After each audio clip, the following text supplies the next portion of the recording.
seperti pergi. Pergi, saya tidak mau dengar kamu suara palsu.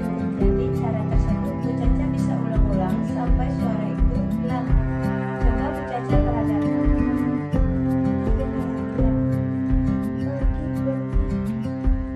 Pergi, pergi, saya tidak mau dengar kamu suara palsu.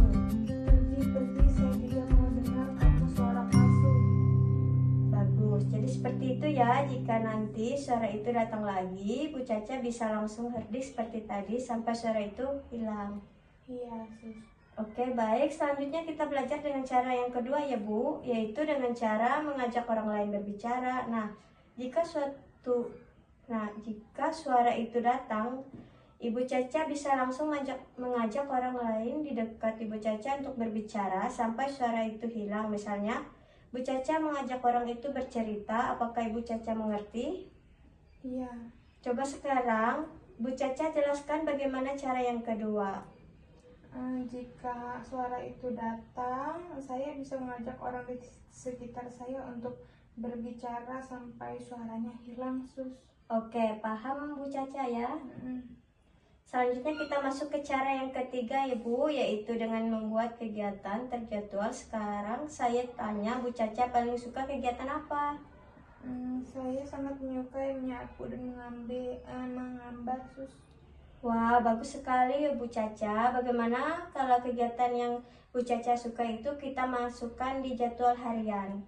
Iya, Sus. Oke, untuk nyapu kita jadwalkan 2 kali sehari ya, yaitu pagi dan sore. Bagaimana Bu Caca?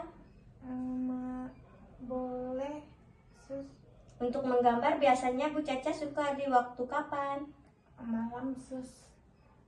Ya sudah, jadi untuk menggambar kita jadwalkan di malam hari ya Bu, sampai jam 10 malam.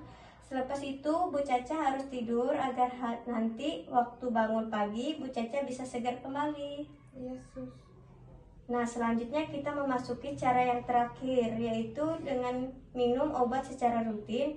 Masih semangat untuk sembuhkan Bu? Tidak. Iya, Sus. Cara yang terakhir ini gampang Bu Caca, yaitu minum obat secara rutin. Sekarang saya tanya Bu Caca, sudah tahu belum apa risiko jika tidak minum obat? Tidak cepat sembuh ya, Sus. Wah, bagus sekali ya Bu Caca, sudah paham bagaimana risiko yang jika tidak minum obat secara teratur, yaitu tidak cepat sembuh. Jadi mulai sekarang Bu Caca harus minum obat secara teratur ya Bu Caca. Iya, Sus. Bagaimana perasaan Bu Caca setelah belajar cara-cara menghilang suara itu? Senang, Sus. Baiklah, kalau begitu misalnya nanti suara itu datang lagi, Bu Caca mempraktekkan latihan kita tadi ya Bu Caca. Baik, Sus. Apakah ada yang mau ditanya lagi Bu Caca? Tidak, Sus. Sudah. Baiklah, jika masih ada yang kurang paham nanti bisa hubungi saya lagi atau bertemu langsung lain waktu ya Bu. Baik, Sister. Terima kasih Bu Caca, selamat pagi. Kasih sama-sama.